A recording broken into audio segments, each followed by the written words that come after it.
আসসালামু আলাইকুম রাহমাতুল্লাহি ওয়া বারাকাতুহু।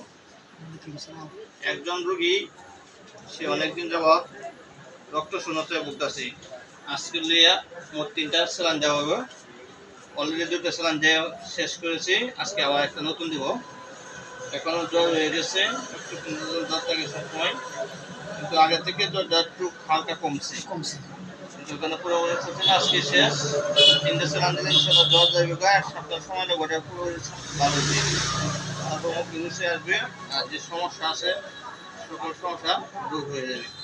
এখন আমি তাকে আগে পেশেন্ট দেখতেছি, পেশেন্টের কত নিয়ে আসে, তারপর আমি ওকে নরমাল আইসোলেশন দেবো। আইসোলেশন আজকে দেবো ভ্যাকসিন কোম্পানি পেনিনটাস।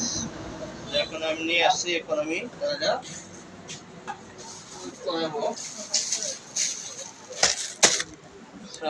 পেনিনটাস ভ্যাকসিন। এখন আমি প্রথমে আমি এখন বিপিটা পেনিনটাসের পেশেন্টের কত নিয়ে আসছে এটা দেখতে হবে, চাপ দিতে হবে।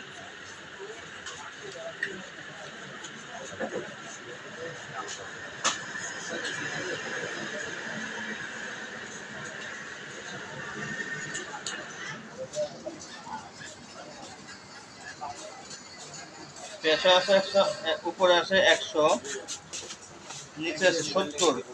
মোটামুটি আগের থেকে অনেকটা প্রেশার বাড়ছে। আগে ছিল মাত্র 80/60, এখন 100/70 আছে।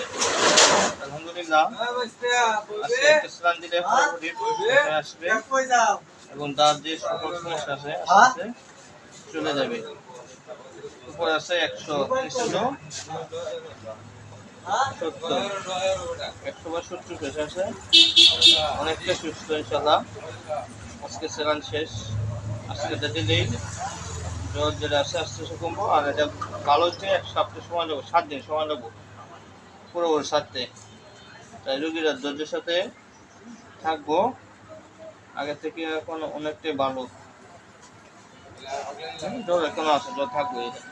3 স্যালাইন দিলে জ্বর কমবে। 100/70 প্রেশার। কিছু বলেন। আমি অনেকদিন যাবৎ বুকের সমস্যা, ভাত খেতে পারি না, সারাদিন 24 ঘন্টা জ্বর থাকে। এখন এই ডাক্তার ভাইয়ের কাছে সাথে আমি 2টা স্যালাইন দেওয়াতে মোটামুটি আল্লাহ কিবা ভগবানের কিবা আল্লাহ মাত্র বাড়িতে, ভগবান মাত্র বাড়িতে আমি মোটামুটি 2টা স্যালাইন দেওয়াতে একটু সুস্থ। তবে আমার খাওয়াটাও ঠিক আর আমার